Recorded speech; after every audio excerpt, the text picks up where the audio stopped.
오늘 말씀은 여호수아 7장 1절에서 15절입니다. 전에 제가 주일이면 부대교회를 섬긴 적이 있습니다. 교회에 출석하는 중사분이 있었죠. 그분은 결혼하여 영에 거주를 하고 있었습니다. 그분 가정에 위기가 찾아와 사내 못 사나 했습니다. 이를 해결하고자 제가 나서게 되었죠. 두 분의 말을 들어보니 상대가 잘못했고 자신은 옳다는 것입니다. 남편 되는 중사부는 신학교를 다니다가 군대에 들어온 사람이죠. 신학교 출신의 남편이 볼 때 부인 신앙이 한심하기 짝이 없다는 것입니다. 부인은 남편 보란 듯이 불경을 읽고 또 굿도 하는 것 같습니다. 그 부인의 말 중에 인상 깊었던 말은 돈 생기는 일이면 나는 무슨 짓도 할 수 있다는 말이었습니다. 이 가정의 문제를 해결하는 것은 누가 옳고 그르고를 따져서는 더욱 일을 그르칠 것 같아 서로 자신이 문제임을 깨닫는 데 집중을 했습니다. 그 결과 내가 잘못했다 서로가 인정함으로 원만한 과정으로 회복되게 되었고 수십 년이 지난 최근에 그 부부가 찾아왔습니다. 지금은 경상도에 살며 자식들을 장가 보내 손주까지 봐서 졸지의 할아버지 할머니가 되었다고 했습니다. 그분의 말대로 나는 돈 생기는 이면 무슨 짓도 할 수 있다고 하는 것처럼 우리 인생에 강력하게 영향을 끼치는 것은 돈이 아닐 수 없습니다. 돈은 하나님처럼 전능하게 보이기까지 합니다. 돈이 있으면 못할 것이 없습니다. 우리의 삶에 막대한 영향을 끼치기에 자연 우리는 돈에 얽매여 돈하며 살아가기가 쉽습니다. 돈 때문에 소름당하는 사람은 더더욱 돈에 집착을 하게 되죠. 저희 아버님은 평생 넉넉지 못한 삶을 사셔서 저는 어려서부터 귀에 딱지가 않도록 아버지에게 들은 말은 돈 없으면 죽는다는 말이었습니다. 우리가 살면서 돈하는 거 별로 이상한 일 아닙니다. 우리의 삶이 우리를 그렇게 만들고 있죠. 돈은 늘 부족하면 부족했지 넘치는 경우는 없습니다. 세계적인 재벌 록펠러도 기자가 만족하십니까? 물으니 조금만 더 있으면 이라고 말했다고 하지 않습니까? 그러다 보니 돈은 하나님의 자리를 넘볼 수 있는 우상이 되기 딱참합니다.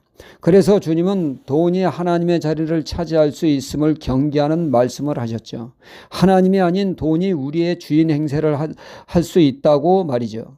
돈은 그 자체가 중립입니다. 악도 선도 아닙니다. 그저 돈일 뿐입니다. 문제는 돈에 과도한 집착이 문제예요. 돈을 우상화하는 것이 문제이죠.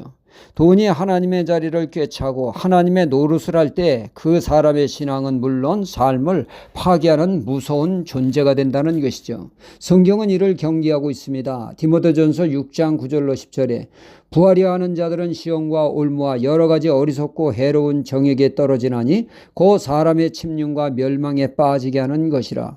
돈을 사랑함이 일만하게 뿌리가 되나니 이것을 사모하는 자들이 미혹을 받아 믿음에서 떠나 많은 근심으로써 자기를 찔렀도다 말씀하고 있습니다. 그러니까 성경적 물질관을 바로 세우지 않으면 신앙은 하루아침에 파괴될 수 있다는 것입니다. 돈은 그만큼 강력한 힘을 가지고 있습니다. 욥의 가정이 엎친 데 덮친 격으로 줄줄이 재앙이 찾아왔죠. 동방의 재벌이 하루아침에 쪽박을 차게 됩니다. 이때 성경적 물질관이 확립된 욥은 고백하기를 주신 자도 하나님이요 원래 주인이 거두어 가심으로 나는 할렐루야다 하며 신앙의 흔들림을 찾아볼 수가 없습니다. 오히려 찬송으로 하나님께 영광을 돌리죠. 그러나 돈이 전부인 욥이 하나는 길길이 날뛰며 당신이 죄가 있다면 하나님 잘 믿는 죄밖에 없다. 우리 재산 지켜주지 못한 무능한 하나님을 욕하고 죽으라 발악을 합니다. 신앙은 뿌리째 흔들리고 있었습니다. 물질관이 바로 정립되지 못하니까 신앙 근간이 뿌리째 흔들린 것입니다. 오늘 말씀에 아간이라고 하는 자가 여리고성을 점령할 때 하나님의 것을 슬쩍하게 됩니다. 이 죄에 대해 하나님은 아간에게만 죄값을 요구한 것이 아니라 이스라엘 전체에게 죄값을 묻습니다. 아이성 싸움에 대피하게 되죠. 하나님은 하나님의 것에 손댄 것에 대해 크게 반응하셨습니다. 이는 단순히 아간만의 문제가 아니라 온 이스라엘의 문제가 되기 때문입니다. 물질은 모든 사람에게 우상이 될 수 있기 때문에 강도 높게 나오신 것입니다.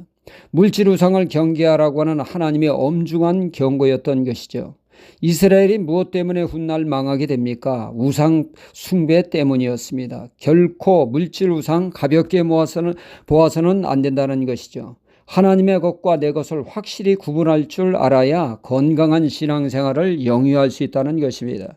주님은 말씀하셨습니다. 가이사의 것은 가이사에게, 하나님의 것은 하나님께 드리라. 즉 돈 계산 분명히 하라고 말씀하셨습니다. 아간같이 하나님의 것도 내 것 하면 안 된다는 것입니다. 이런 사람은 말라기 3장 8절에 도둑놈 심보를 가진 자라고 말씀하고 있죠. 돈 계산이 명확해야 인간관계도 원만하고 하나님과의 관계도 원만합니다. 할렐루야.